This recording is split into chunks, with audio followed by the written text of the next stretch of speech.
ನಮಸ್ತೆ. ಇವತ್ತು ಭಾನುವಾರ. ಇವತ್ತು ಸ್ವಲ್ಪ ಕ್ಲೀನಿಂಗ್ ಕೆಲಸನೇ ಜಾಸ್ತಿ ಇಟ್ಕೊಂಡಿದ್ದೀನಿ. ಬರ್ನರ್ ಕ್ಲೀನ್ ಮಾಡೋಕ್ಕೆ ಎಲ್ಲ ಸೊಲ್ಯೂಷನಲ್ಲಿ ಹಾಕಿ ನೆನೆಸಿಟ್ಟಿದ್ದೆ. ಸೊ ಬಾಗಿಲು ಕಿಟಕಿ ಎಲ್ಲ ತುಂಬ ಧೂಳಾಗಿತ್ತು.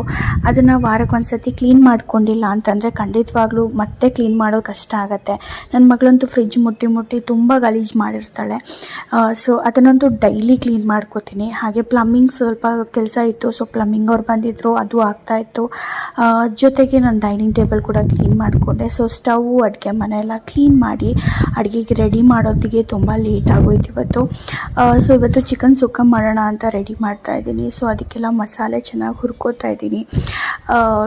ಈ ಚೆನ್ನಾಗಿ ಎಷ್ಟು ಮಸಾಲೆ ಚೆನ್ನಾಗಿ ಹುರಿತಿರೋ ಅಷ್ಟು ನಮ್ಮೂರ ಕಡೆ ಸುಕ್ಕ ಚೆನ್ನಾಗಾಗತ್ತೆ. ಸೊ ಹಾಗಾಗಿ ನಾನು ಮಾಡ್ತಾಯಿದ್ದೆ. ಜೊತೆಗೆ ಅಮೆಝಾನಿಂದ ಪಾರ್ಸೆಲ್ ಬಂದಿತ್ತು. ನನ್ನ ಮಗಳಿಗೆ ಬ್ಲ್ಯಾಂಕೆಟ್ ಆರ್ಡ್ರ್ ಮಾಡಿದ್ದೆ. ತುಂಬ ವಾರ್ಮ್ ಆಗಿ, ತಿನ್ನಿದ್ರು ವಾರ್ಮ್ ಆಗಿ ತುಂಬ ಚೆನ್ನಾಗಿತ್ತು. ನೀವು ಟ್ರೈ ಮಾಡಿ. ನನ್ನ ಮಗಳಿಗಂತೂ ತುಂಬ ಖುಷಿ ಆಯಿತು.